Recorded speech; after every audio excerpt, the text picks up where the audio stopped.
Greetings, everyone, and welcome to another exciting chapter of Shoulda, Hada D8, where we invite friends, family, fans, and cast members to join us in an evening where we talk about the last previous session of a LD20's Descent into the Void, or the natural ones.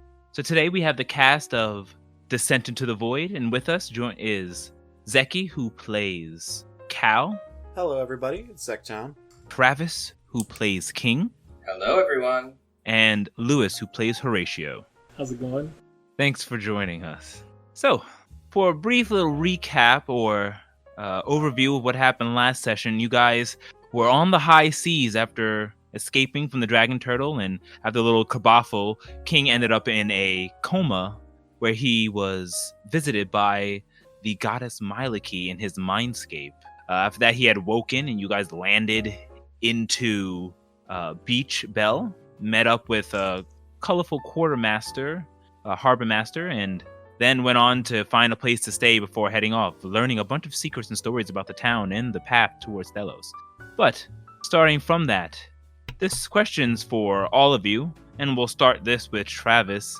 So we start the session with King being visited by Myliki herself and getting the revelation that he's not only a conduit of Myliki, but Myliki resides in him as a seed growing from her past battle thousands of years ago with the Prolepsy and the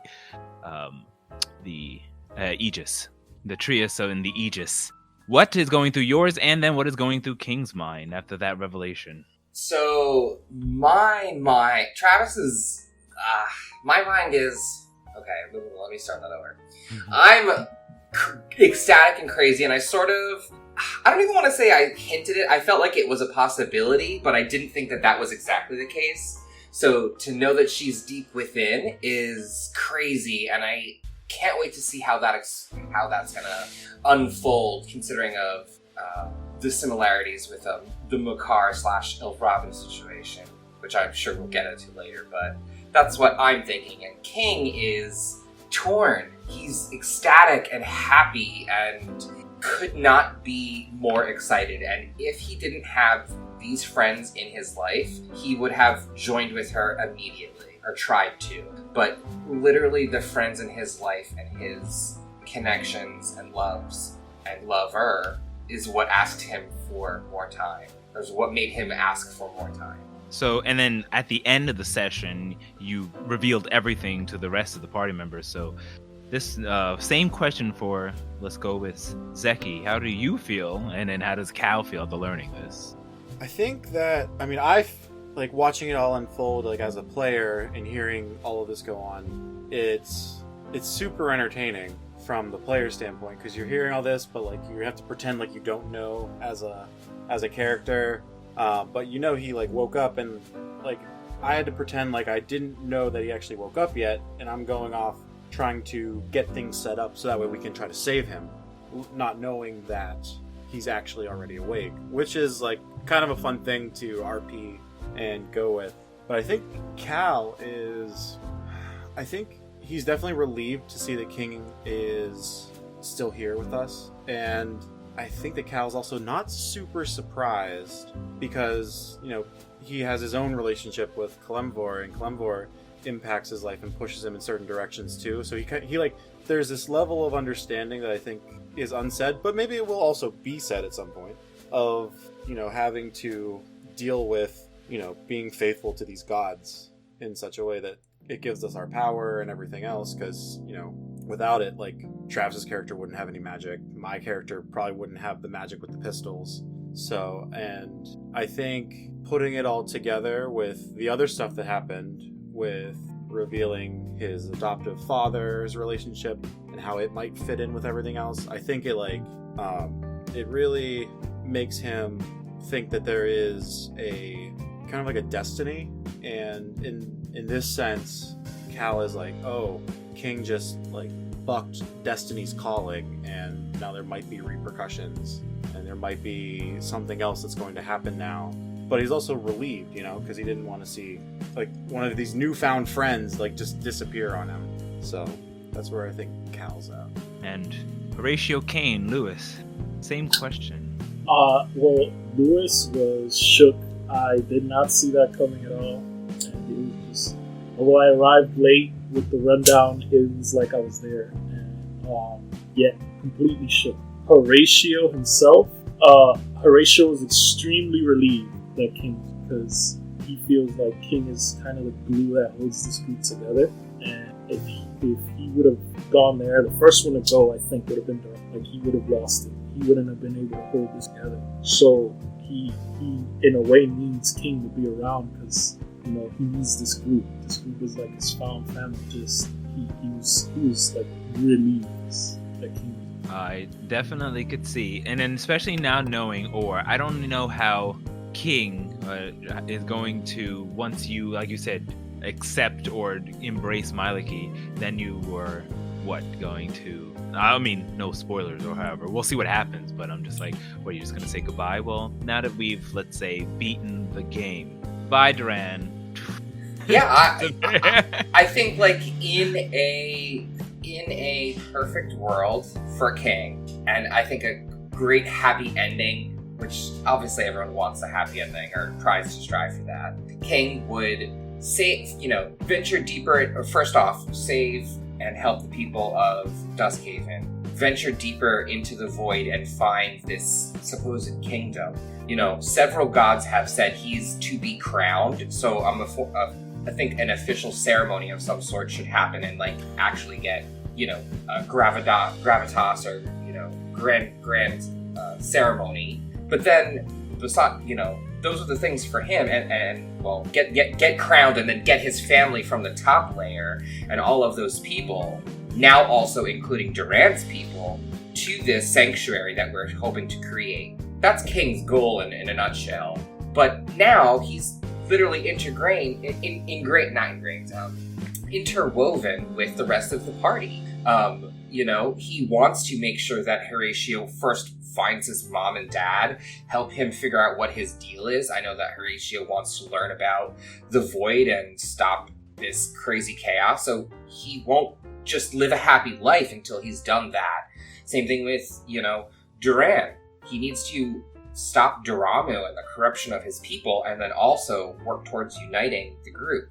I don't know if King fully understands Cal and Monaco's long-term goals, but he's found connection and kinship with them and wants to make sure that they do their thing too. Because I'm trying to think of another way to put it, but basically, King's end goal is to run the kingdom and live a happy life. And then, after he's done that for a while and seen that sanctuary exists and everyone has done their thing, he would say, all right, now it's time to secure and perfect this, time to secure that this sanctuary stays a sanctuary.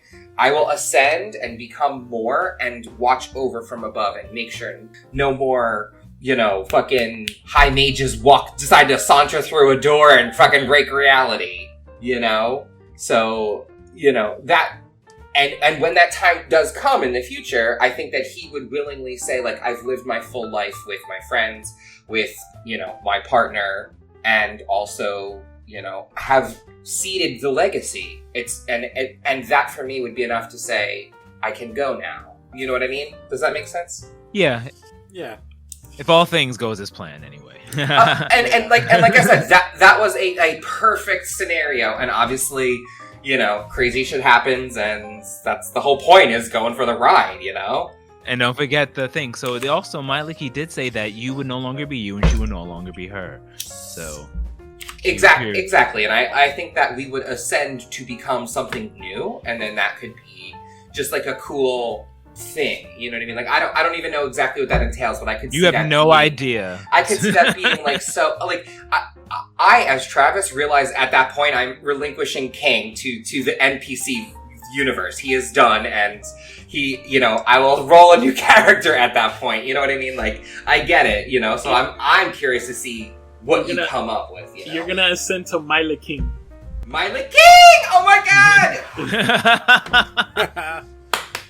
You should not have told Travis that. 2 points. Oh my god, I love it. Okay. So, interesting thing. I'm curious to see how that goes. Or you might just die before then. Who knows? I mean, that too. But thanks for bringing it up. But I'm just saying. I mean, obviously, if you die, you die. Who knows what happened at that case when you're in a battle? Not to mention the fact that let's not forget whether or not you want your perfect ending to happen. Maliki did say the more you use her power, her power, and then the more your scar will just continue to grow. Oh, absolutely. And I have that's the one piece of information I did not tell anyone. Yes, you did not. That is true. Because you know that every single one would be like, stop using the fucking power. Don't cast cure wounds. I'm fine. I'll do that. I'll just sleep it off. Yeah, I know. So that's sorry. Go ahead. No, I would have like Horatio's, but I have a healing potion. Don't worry. Yeah. Exactly. So I knew that they would worry, so that's why I didn't say it. But I'm hoping that comes out in the future. I want that to be a moment. You know what I mean? I'm curious. I am hoping. Who knows? Like right now, I'm curious to see how that goes too. And then also, there's the fact that you have Chastaful 2.0, and for one thing, and the fact that you can still cast through that. And I mean, maybe it's the same thing, maybe it's not, but that's also another possible option. That magical light went into me. I'm assuming it's a part of me now. Maybe.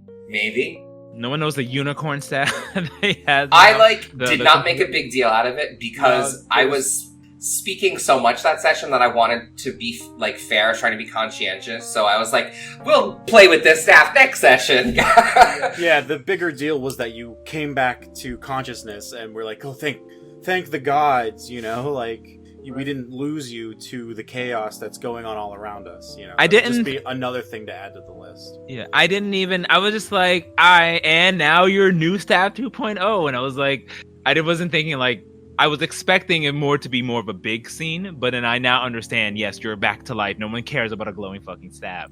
And I was just like, oh, I guess my timing was off on that one. No, I think it was good. Actually, I think it was really good because I think like, you know, you mentioned it and it was a thing. And I think that from like a storytelling perspective, it worked out perfectly because it's kind of like, oh, and this thing also changed, but we'll get to that. Like, important thing number one, here it is. And then we're going to like digest that, chew through it, all that stuff. I did that in reverse order, but you guys know what I'm saying. I mean, yes. I'm 2 glasses of wine in right now. Same. No, I absolutely agree. I mean, it would have been a bit, I want to say, I don't know the appropriate word, I want to say mature. If, like, we almost lost King, he comes back and it's like, what is this new stick that you have here? You get me? Like, no, King, you're back. Holy shit. You know, amazing. Yeah. I think that's actually a really smart thing to say, Lewis, because that's what we're trying to strive for. We have like genuine, dramatic RP moments that we're trying to cultivate, and it would be a little vapid to be like, look at this new item I have! Yeah, can do new shit! Yeah, so I think that you're right. Like, it makes sense to do it exactly what you guys did. I think your instincts were totally on, and like, totally picture me with anime blushy face right now. I'm like, oh my god, everyone's always doting over me. Like, time to move on. Like, next scene. I think it's like... I appreciate it, but... it's kind of like, we didn't want Chastaful 2.0 to be the icing on the cake, because we know that Chastaful 2.0 can also be its own separate piece of cake.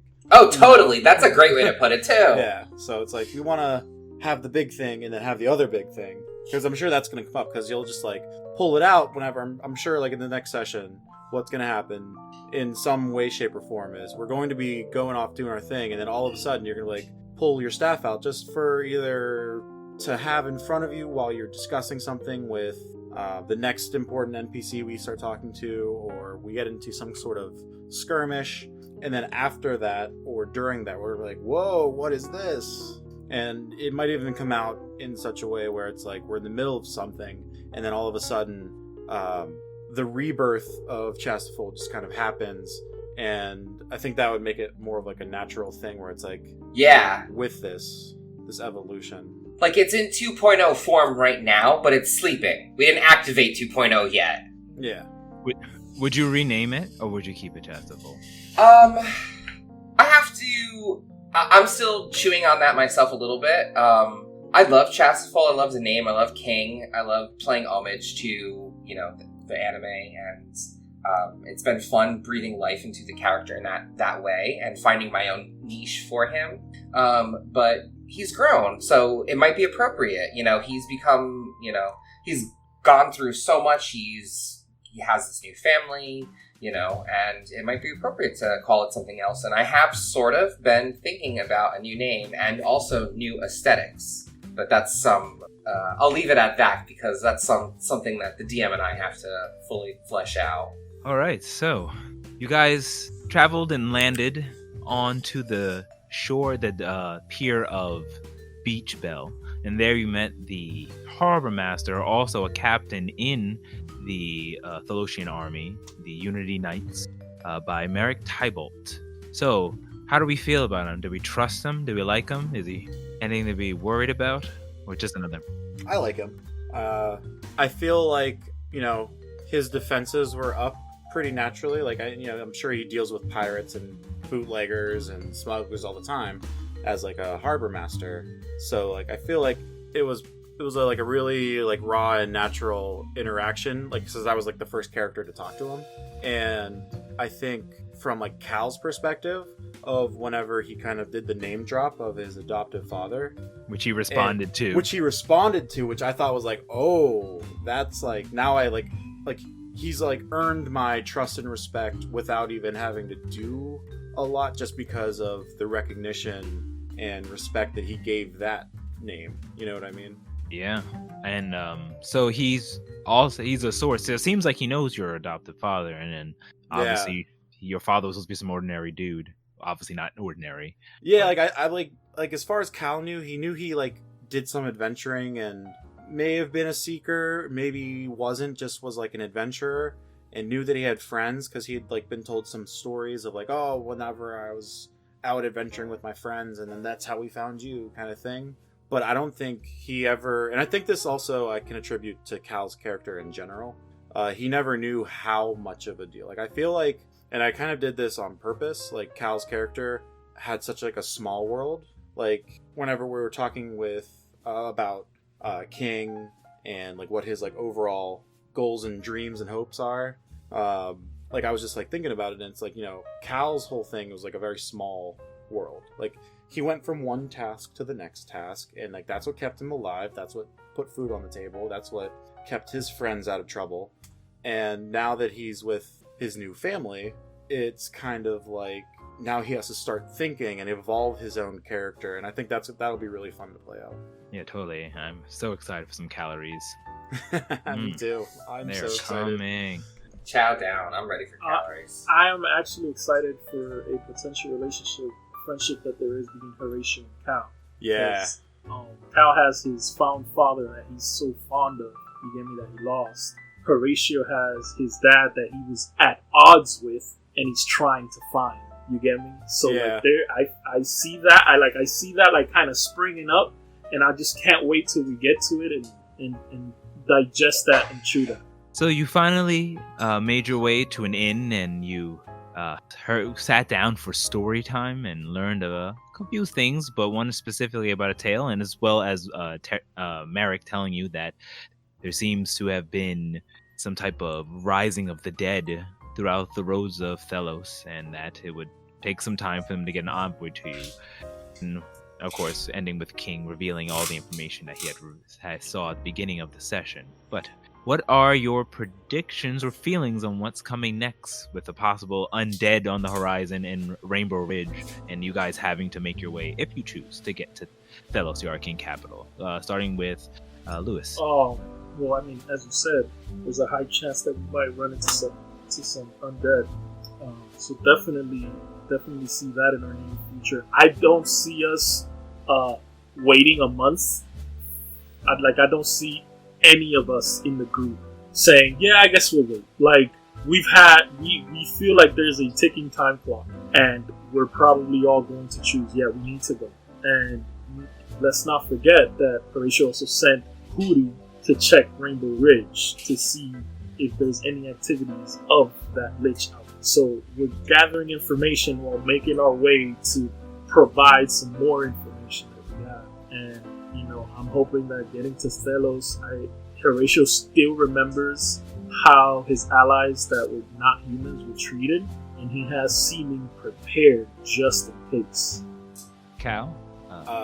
Zeki, Cal same wants question. to leave. Like he wanted to leave. He didn't even want to stay at the inn. He wanted to like keep moving. As soon as he had heard all this stuff about undead and like these potential lich and any sort of other potential demonic forces that were mentioned, he's like, I see a problem. I need to go take care of it.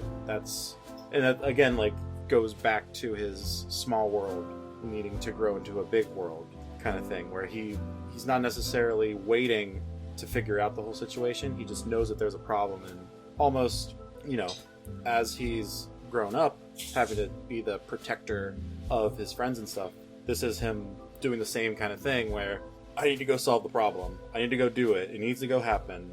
This is what Kalimvor would want me to be going to do. This is why Kalimvor brought me here. And so he definitely does not want to wait a month. He's even like, we can't even wait for the spa in the morning. We need to like get going, kind of thing. So it'll be good. All right, and finally, Travis, final thoughts. Yeah, on so I the think up-and-comings.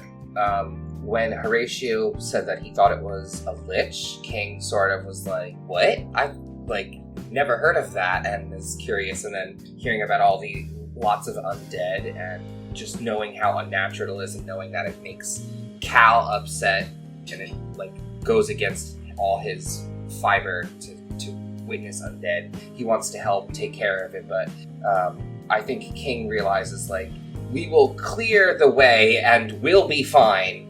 We'll envoy ourselves to the Arcane Capital, but I think he's torn. He wants to go and just fight the Lich and cleanse the land, but then that could be another week or two that is delayed from going to speak to the king, which he knows is also going to be a hard battle. So I think he's going to push the group to go quickly tomorrow the next day when they wake up. We'll clear the road, maybe even veer off of it a little bit and help a village or help something or people if we see them. But ultimately, we're going to have to narrow back and just book it to the capital and deliver that letter and ask for aid, because Camilla, we don't know how long she's gonna stay alive. You know what I mean? But that's how I feel. I'm excited. Being a holy person, fighting undead is kind of cool. Plus, I'm super excited to see what Chastaful 2.0 can do. Yeah. Also, looking forward, did we want to quickly touch on what we kind of had our little table talk after the session was over with putting all the pins in the board kind of thing, where maybe my adoptive father was friends with King Camilla. Oh, Since yes. we talked about King Camilla had the ship with the weapons that were made by him. So we found what's his name? Lancel, the head of the guild, and here's my conspiracy theory. Quickly, quickly, in the last few minutes, quick conspiracy theory. They're all super old adventurers who basically settled and founded their own branches of major things. Queen Camilla founded Fia and became the leadership of a civilization. Zeki's dad's character went off and became an adventurer. Kind of did hid something. me away and started to raise me and train me through games and stuff like that. Yeah, I think that, but I think that they were a party, like we were, us, but generations ago, and then us. And then Lancel was a part of it, and he founded the Seekers Guild down here, or at least did his part, and they all had their own thing, and then now we're sort of, and now we're seeing how I think so. You imagine, because Queen Camilla knew Horatio's parents. Could you imagine if Horatio's parents? I bet you. I could believe it. And also knows, I know. What's his face? Kai's adoptive father. We share a lot of the same, features with our both of our tiefling skin tones are these grays, and is gray a rare color among tieflings? Because I usually see maroon tieflings, I see blue tieflings, I see purple tieflings. I rarely ever see any gray tieflings. All right, everyone. Thank you for coming once again. Thank you for joining us. Stay tuned. We'll have another episode of Shoulda Had a D8 next week. So let's put in the bookmark, close the book, and continue our epic tale next time. Bye, everyone. Excellent. Bye. Stay safe. Thanks, everyone. Bye, everybody.